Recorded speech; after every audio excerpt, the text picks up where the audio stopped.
I'll open a preliminary file, he said. If anything escalates, you'll already have a paper trail. I left the station with a business card in my coat pocket and a quiet confidence in my stride. This wasn't revenge, it was protection. Of what I'd built. Of who I'd become. Of the man Lillian would have been proud of. That night, I didn't turn off my phone. Let the calls come. Let the panic grow. Let the silence speak louder than any apology never offered. Because I wasn't angry, I was done. And that changes everything. If you're still watching, comment 1, so I know you're still with me. By Saturday morning, my phone had become a museum of desperation. 22 missed calls, 8 voicemails, half from Amanda, the other half from Derek, each one more frantic than the last. But the one that made me pause was the message from Calvin. Walter, you should know Derek's been making rounds through town, spreading a different version of the story. Of course he was. Men like Derek never lost silently. I could picture it already, him in the corner booth at the Rusty Tap or leaning on the counter at Miller's Hardware, painting himself as the victim of a senile old man who'd snapped one day and abandoned his family. The truth didn't suit his narrative, so he was crafting a new one. I put down my coffee, got dressed, and stepped into the fresh Elk Bend air. If Derek wanted to play this game in public, I'd respond where it mattered most, quietly, precisely with the kind of clarity he couldn't fake. The first place I stopped was the post office. It wasn't even 10 a.m., and already Mrs. Langley, Edith Langley, my neighbor of 20 years, was there by the stamp machine, sorting through her bills with her usual efficiency. "Clark," she said, eyes narrowing over her glasses. "Heard you moved out. That true, morning Edith?" "Yes, I did." A long pause. "Something about that doesn't sit right," she muttered. "You built that home. Lived there with Lillian since—" "What, 93, 92, I corrected gently. She shook her head. "Well, Derek was in here yesterday. Said you'd lost your mind. That you were having one of those, what do you call it, cognitive episodes. Claimed Amanda was trying to get you help, but you ran off in anger." I met her gaze steadily. "Did he say I canceled their mortgage too? Or their car insurance? Or removed their credit card access?" Her eyes widened slightly. "No, he left that part out. I suppose he would." She studied me for a moment longer, then nodded. "I never trusted that man. The way he looks at people like they're furniture." "Furniture doesn't ask questions," I said with a smile. Next stop, Miller's Hardware. Tom Kowalski, the owner, had known me since Amanda was in kindergarten. I'd worked part-time there after retiring from the bank, mostly just to stay busy. He looked up from his inventory list and raised an eyebrow. "Walter, good to see you on your feet. Been hearing things." "Then I should probably say a few things," I replied. 3 of the younger employees had already gathered around, pretending to stock shelves, but clearly listening. I kept it simple, direct, measured. I told them I'd moved out, that I had financially supported Amanda and Derek for 5 years, that I was no longer willing to do so under conditions of disrespect. Tom's face turned red with disbelief. "You paid for their wedding, didn't you?" Every cent, I nodded. "And the down payment on their house? And their car insurance? And part of Amanda's student loans?" "Derek always bragged about how his side of the family came through," one of the clerks muttered. "Funny thing about lies," I said. "They eventually cost more than the truth." Later that afternoon, I stopped by Grace Lutheran Church. Pastor Williams was in his office preparing Sunday's sermon. The room smelled like old paper and fresh coffee, 2 of my favorite scents. He looked up and smiled. "Walter, I was hoping I'd see you." "I figured I'd get ahead of the gossip train," I said, settling into the leather chair across from his desk. His expression grew serious. "Is it true what Derek's been saying? I told him everything. Not in anger, not in sorrow, just factually. The beer, the ultimatum, the financial abuse, the eviction notice." Pastor Williams listened carefully, fingers steepled under his chin. "Sometimes," he said at last, "the kindest thing you can do for someone is to stop shielding them from consequences." I nodded.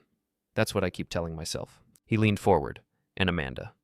She still calls, cries sometimes, claims she's pregnant now, that it's all too much." Pastor Williams was silent for a long time. "You think she's telling the truth? I think she's desperate. I think she's scared. I think she's never had to face this much uncertainty in her life. And you? I'm finally okay with letting go of people who only hold on when they need something." That night back at the motel, I found a message waiting from Detective Morrison. "Just a heads up, Walter.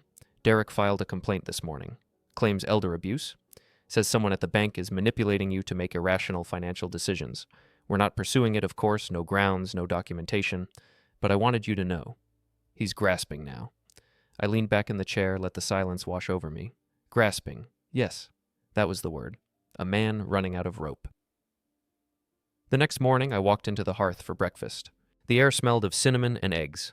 A handful of locals gave me polite nods. One even paid for my coffee. I sat near the window watching traffic hum down Main Street. The sun was out, but the town felt restless like a storm had passed, but nobody quite trusted the blue sky. Then the door opened, and Derek walked in. Loud, swaggering, carrying his entitlement like armor. He didn't see me at first. He was too busy ranting to a group of 3 men near the counter, loud enough for the whole cafe to hear. "He's gone crazy," Derek said. "Senile old man thinks everyone's stealing from him. Kicked us out with no warning. Amanda's pregnant, for God's sake." One of the men glanced toward me, then whispered something in Derek's ear. He turned, saw me, stopped. I stood slowly, calmly, took 2 steps forward. "Good morning, Derek," I said. He stiffened. "This isn't your business anymore. It never stopped being my business.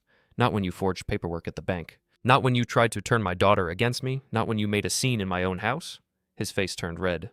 "You have no proof Detective Morrison has a report. Calvin has copies of the loan attempt. I have statements from every account you bled dry." The cafe had gone silent. Forks halfway to mouths. Coffee cups paused midair. "You told people I lost my mind," I said evenly. "That I abandoned you.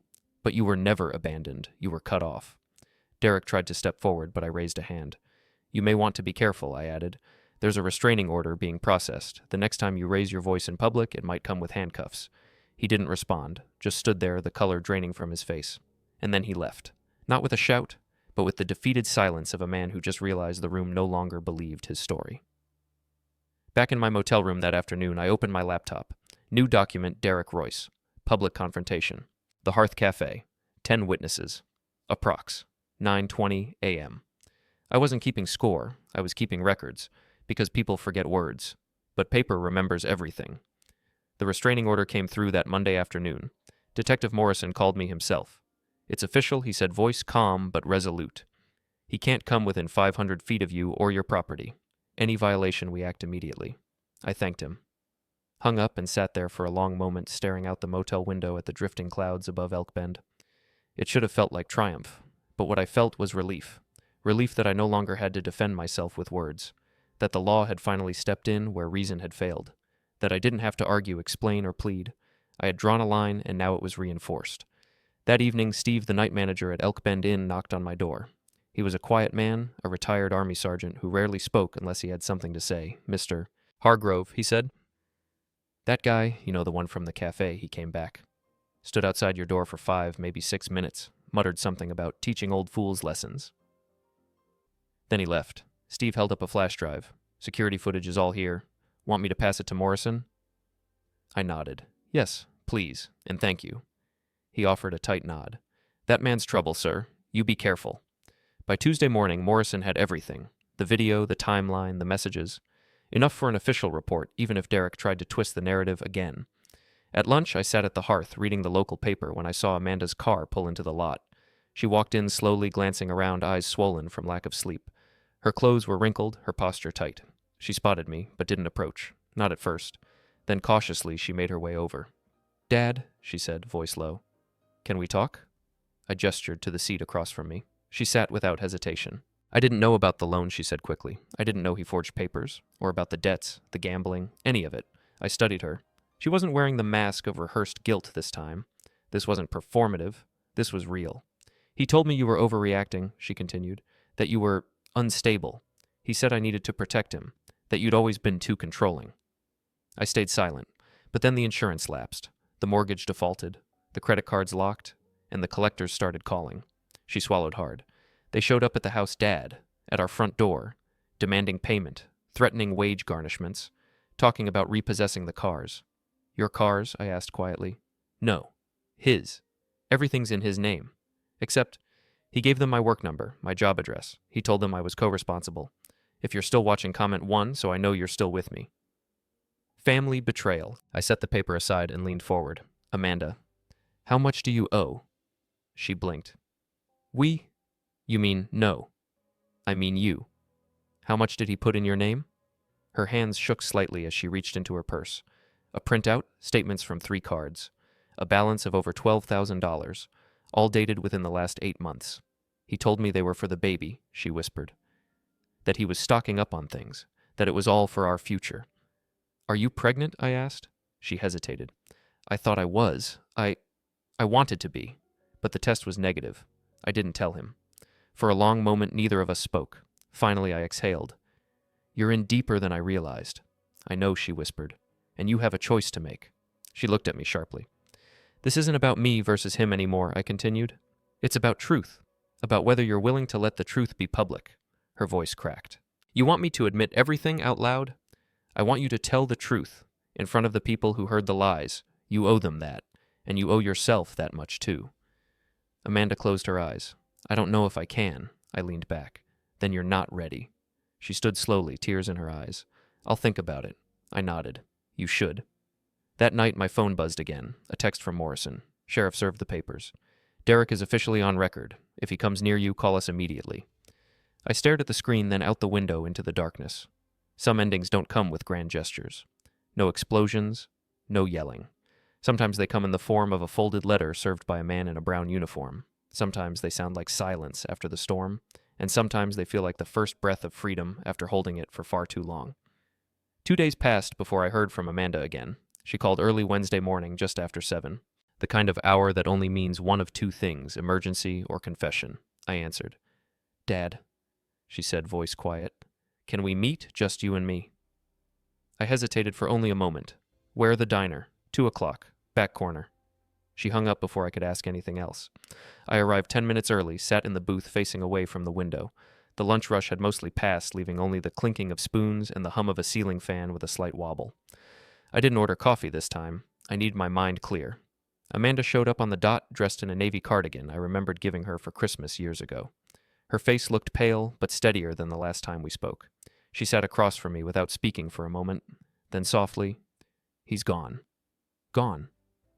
Packed a bag last night while I was sleeping, took the truck some cash, left a note that said, I'll fix this, don't wait up. I said nothing. I don't know where he went, she added. And part of me doesn't care. That's a start, I replied. She looked down at her hands, fingers picking at a loose thread on her cuff. I read everything you left at the bank, she said. The statements, the copies, the notes you took. I didn't know it was all so organized. I gave her a small, sad smile. I've been a banker longer than I've been a father. Organization is what kept me from losing my mind. Amanda nodded, eyes shimmering. I want to fix this, she whispered. Then you know what that means. She looked up, and this time there was no avoidance in her eyes. You want me to go public, say everything, admit everything. I want you to take responsibility, I said gently. For your silence, your complicity. I don't want revenge, I want truth. Not just for me, for you. And if I do, she asked, then maybe I said we start over, slowly, carefully, like two people learning how to trust each other again. She was quiet for a long time. I was scared, she finally said. I thought if I didn't stand by him, I'd be alone. I nodded. You wouldn't have been. I know that now. I leaned forward. Sunday service, Grace Lutheran, testimony time. She blinked. You want me to do it there? Where everyone can hear, I said. Where the lies were whispered, the truth needs to echo louder. Amanda's shoulders slumped. What if I can't do it? What if I get up there and freeze, then at least you tried, I said. But if you stay silent, the silence becomes agreement. She sat back, took a shaky breath. And after that, I paused. I've already changed my will, I said softly. The house is going to the Renfield Renewal Program, housing for veterans and their families. People who understand sacrifice. Her eyes widened. Even if I come forward, yes, I said, because this isn't about earning an inheritance. It's about restoring respect, and that doesn't come with property deeds. Amanda looked away, blinking quickly. I'll be there, she said after a long silence. I'll speak. I nodded, not with triumph, but with something gentler, like watching the first green leaf return after a long winter. She stood, wiped her hands on her jeans. I'm sorry, Dad. I know, I said. But this time, let's make sure other people know too. That evening, I walked by the church, watching the late spring light filter through its stained glass windows. Inside the sanctuary was quiet, empty, echoing with nothing but possibility. I sat on one of the front pews alone. I thought of Lillian, of how she would have handled all this with more grace, probably, more gentleness. She always saw the best in Amanda, even when I couldn't, but I hoped she'd be proud of the man I'd become. Not harder, just clearer, not colder, just stronger. Sunday was 4 days away, plenty of time to prepare, plenty of time to let the truth take root. And if Amanda followed through, maybe, just maybe, it would be enough. Enough to rebuild, enough to heal, enough to turn the page on a chapter that had taken far too long to end. Sunday morning came with the kind of stillness I hadn't felt in years. Not silence exactly, birds were chirping. A lawnmower buzzed faintly down the street, but the stillness of a town holding its breath. Grace Lutheran Church was already half full when I arrived. More than usual. Word travels fast in Elk Bend, especially when something unusual is about to